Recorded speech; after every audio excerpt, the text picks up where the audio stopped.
Hello, good morning. എന്തൊക്കെയുണ്ട് വിശേഷങ്ങൾ?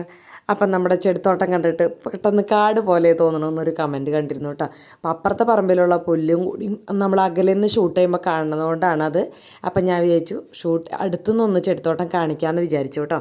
അപ്പോൾ നമ്മുടെ ഈ കളറ് ടർട്ടിൽ വൈനും നല്ല അടിപൊളിയായിട്ടുണ്ട്. ഇതിലൊക്കെ വെച്ച മണി പ്ലാന്റും ഈ സ്പൈഡറും ഒക്കെ നല്ല സൂപ്പറായിട്ട് നിൽക്കുന്നുണ്ട് കേട്ടോ. അപ്പോൾ എല്ലായിടത്തും പച്ച കളറാണല്ലോ, പിന്നെ പൂക്കളൊന്നും ഇല്ലല്ലോ, അതുകൊണ്ടായിരിക്കും മൊത്തത്തിൽ പച്ച കളറായിട്ട് തോന്നുമ്പോൾ ഒരു കാട് പിടിക്കുന്ന ഫീല് അകലേന്ന് കാണിക്കുമ്പോൾ തോന്നണത്. അടുത്തേക്ക് കാണിക്കുമ്പോൾ ഈ ഒരു ലെവലാണ് കേട്ടോ.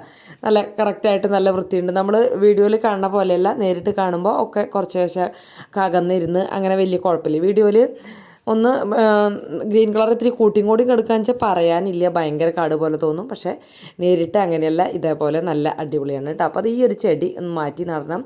ചെടി വലുതായി കുഞ്ഞ് ചെടിച്ചട്ടിയിലാണ് അതിരിക്കുന്നത്. അന്ന് കൊണ്ടുവന്നപ്പോൾ തീരെ ചെറിയ ചെടിയായിരുന്നു. അപ്പോൾ ഇന്നലെ വാങ്ങിച്ച ചെടിച്ചട്ടിയിൽ നിന്ന് ഒരു ചെടിച്ചട്ടി ഞാനിങ്ങോട്ട് എടുത്ത് ഇതിൽ കുറച്ച് ചകിരിയും മണ്ണും അത്രേ തന്നെ ഞാൻ നിറയ്ക്കാറുള്ളൂ കേട്ടോ. അല്ലെങ്കിൽ ചകിരി ഇല്ലെങ്കിൽ നമ്മുടെ ചവറൊക്കെ ഉണ്ടല്ലോ, മാവിൻ്റെ ഇലയോ പ്ലാവിൻ്റെ ഇലയൊക്കെ വീണതൊക്കെ, അത് മിക്സ് ചെയ്തെങ്ങാണ്ട് നട്ടാലും മതി. ചാണകപ്പൊടി എന്തൊക്കെ വേണമെങ്കിലും ചെയ്യാം.